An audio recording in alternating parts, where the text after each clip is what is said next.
Didn't help that the actual pharmaceutical companies signed a waiver with the government saying that they could never be sued for this. Hello everyone, so everything I'm about to say is, in my eyes, completely truthful. You can let me know in the comments whether or not you disagree. YouTube will probably either let me say this or we'll have some kind of problem with it. But again, nothing I'm going to say is illegal. It's like, it's just common sense. You know, put the patterns together and what do you see? You see a pattern. Here's my pattern. This is what I see. It might not be true. It is just my theory, my opinion. So take it with a pinch of salt, guys. Here we go.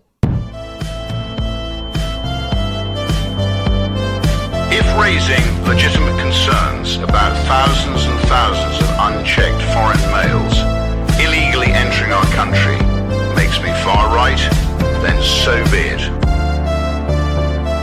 So in my eyes, the native British people are completely under siege. They're crushed by a government that seems hell-bent on taxing them into oblivion. They're silencing their voices. They're erasing their identity. You know, from the rape of their children to the destruction of their values, every policy feels like a knife in the back of the working class that run this country. And here's the grim reality of what I think is happening. And again, I can't prove it. Well, not yet. It's not true yet.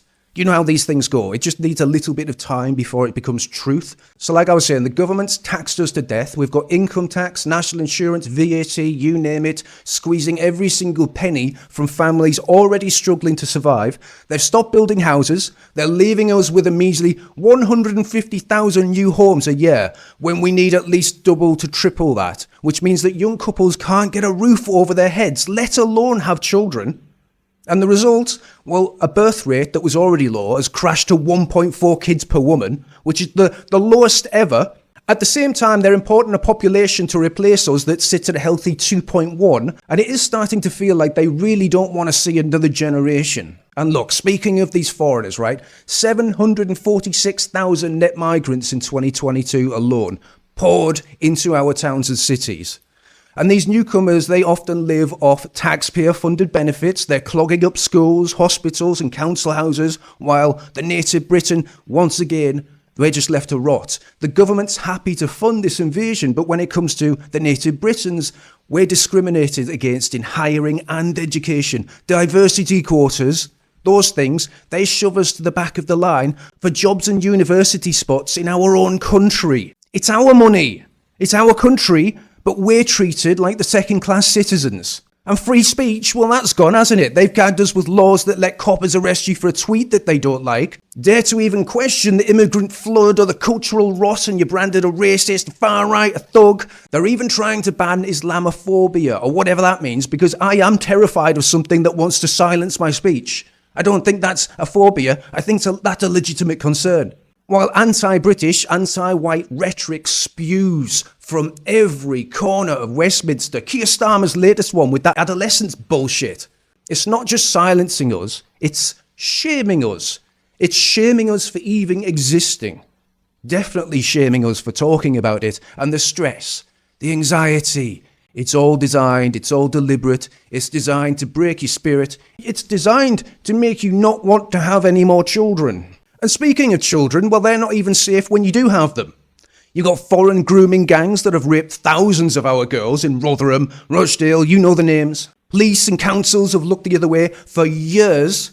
Too scared, have been called that nasty little word, racist. They'll let these foreign gangs of men come into your towns and cities and rape your children, but oh my God, don't you dare call them a racist.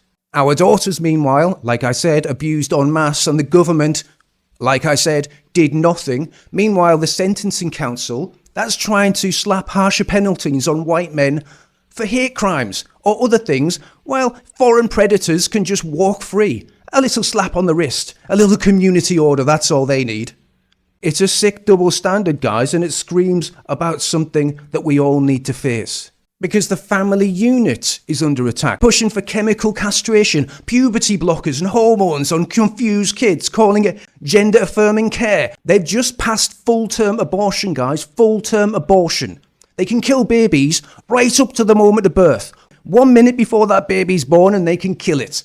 Christian values, the heart of our nation, they're gone, they're trashed. Men are demonised, families are torn apart, the native British birth rate keeps plummeting. Is it all just a massive coincidence? Is everything that's happening in our society, is it just a coincidence that everything is reducing the birth rate?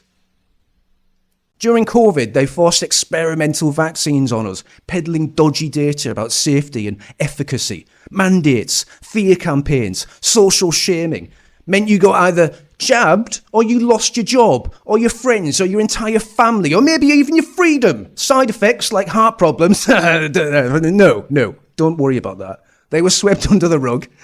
And anyone, literally anyone who questioned it was called a conspiracy nut. You know, it didn't help that the actual pharmaceutical companies signed a waiver with the government saying that they could never be sued for this.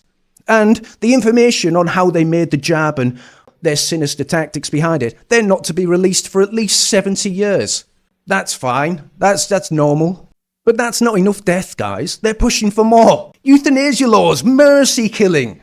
The mercy killing of the old, the depressed, the sick, the vulnerable. You know, in Canada, you can kill yourself now if you're having a bad Monday. The family, the faith, and the fight of the British people, well, they've been ground to dust. I see it all the time in the comments. There's so many people that have gone apathetic. Our birth rate's at rock bottom, the culture's being mocked, the country's being sold off, our kids have become prey in our own playgrounds, and the future, it seems, is being just handed to people that have no right to be here. So what's the end game? You know, I genuinely don't know. Is this all just a coincidence? Every move, you know, the crushing taxes, the mass immigration, the gag speech, the raped kids, the ruined families, the forced jabs, and culture, the death of culture, it all points to, in my eyes, to one thing. The British people didn't vote or want a single one of these. The native population is being squeezed out, replaced, erased. But you can ask the question, I guess. This is just my opinion. So is this actually just a string of unfortunate blunders that have all just happened in the same direction for the same result over generations? Or is this the government or whoever's pulling their strings doing it on purpose to destroy the British people and everything we stand for? And I'd just like to say this, guys, I don't say it often, but please subscribe to the channel. I'm trying to grow this thing. My previous channel got nuked from orbit by YouTube, so I am up against it. So every help that you guys can give, I would appreciate. So please subscribe, turn on the notifications, share the channel, comment, do all that stuff, and you'll be helping me out. And plus, we want more people to see these videos. We want more people to start asking questions. And to do that, you can help the channel and help spread the video. See you then. All right, that's all I'm going to say.